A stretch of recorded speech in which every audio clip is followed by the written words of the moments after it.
Hey guys, welcome to the Husker Rundown. I'm your host Connor O'Gara, joined by Nathan Hart. Nathan, we got to see a Husker win to start off Big Ten play. They defeated Illinois 39-19 today. Tommy Armstrong Jr. making his first Big Ten start of the season, of course, starting for the injured Taylor Martinez in this one. And Tommy Armstrong really didn't have to do that much. Only had 8 completions, 13 attempts, threw for a couple touchdown passes, but today it was all about Amir Abdullah. Yeah, Amir Abdullah had a career-high 228 yards, just dominated and really set the tone from the beginning. It wasn't just him; it was the offensive line probably had their best game of the season. Abdullah was finding open running lanes early and often. He scored an early touchdown and then tacked on a very, very impressive 43-yard run in the third quarter, cut back across the field.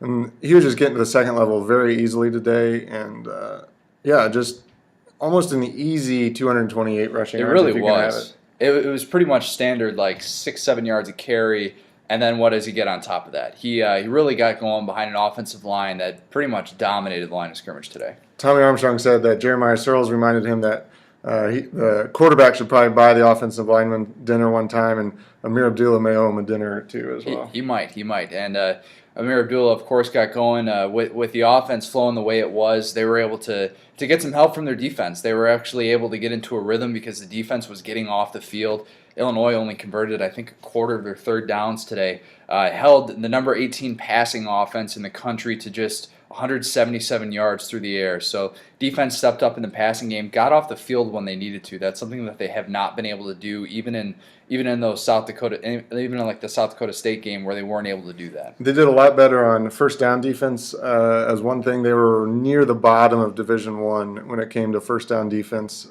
giving up 10 yards per pass play. Much better today, just not allowing the big plays as often in first down. They still gave up, there were a handful of big plays, but just a little bit more effective on kind of setting the tone defensively. And they did it kind of with a new cast and crew: Jared Afalaba, Michael Rose, Aaron Curry, Andrew Green, and then David Santos also getting the start tonight.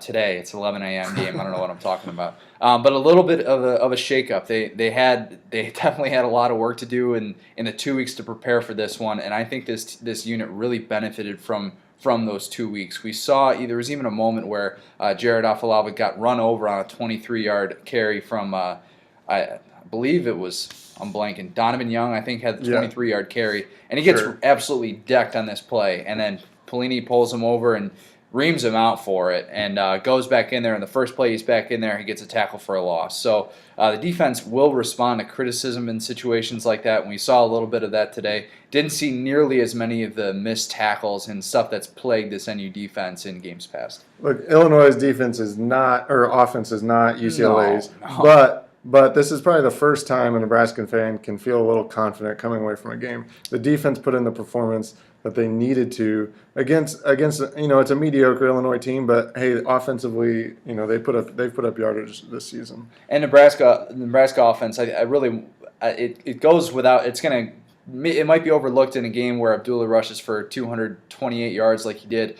but got a couple big performances out of wide receivers.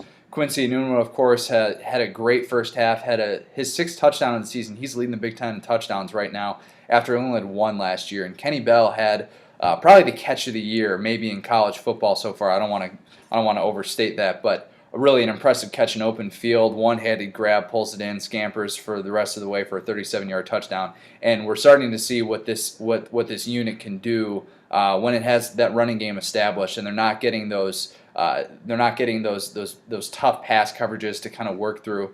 And I think Tommy Armstrong benefited from the performance of Amir Abdullah today. Yeah, we had a few impressive plays. We had Kenny Bell's just thumbtack type catch. It really was. Then Amir Abdullah's cutback run, and we had a near impressive play with the Tommy Armstrong's option where he just whoop and turned around.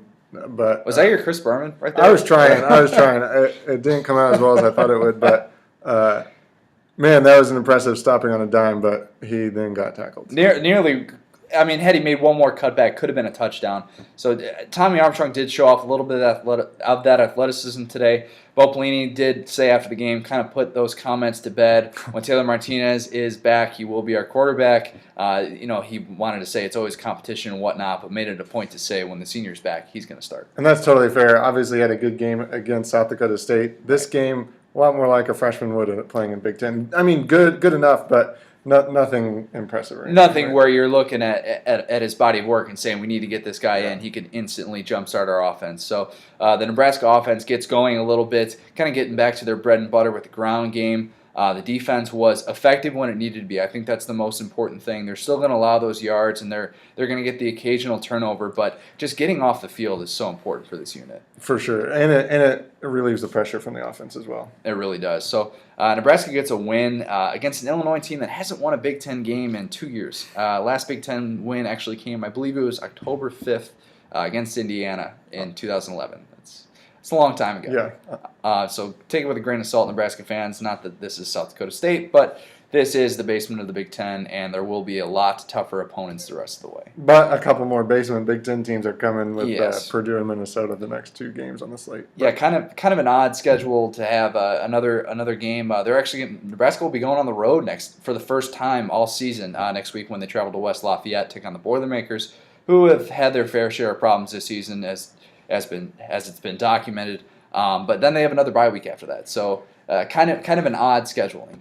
Yep, a good bye week, a good timing for a bye week this time. Next time they're probably like, let's just play football. Yeah, exactly. So we will not be here next week because, well, nobody will be here. They'll be in West Lafayette, and the week after that we probably won't. So this is goodbye for a little while. We'll of course see you guys with the Sports Hub every week, but make sure to follow us on Twitter at @CJO'Gara, at @NMHart.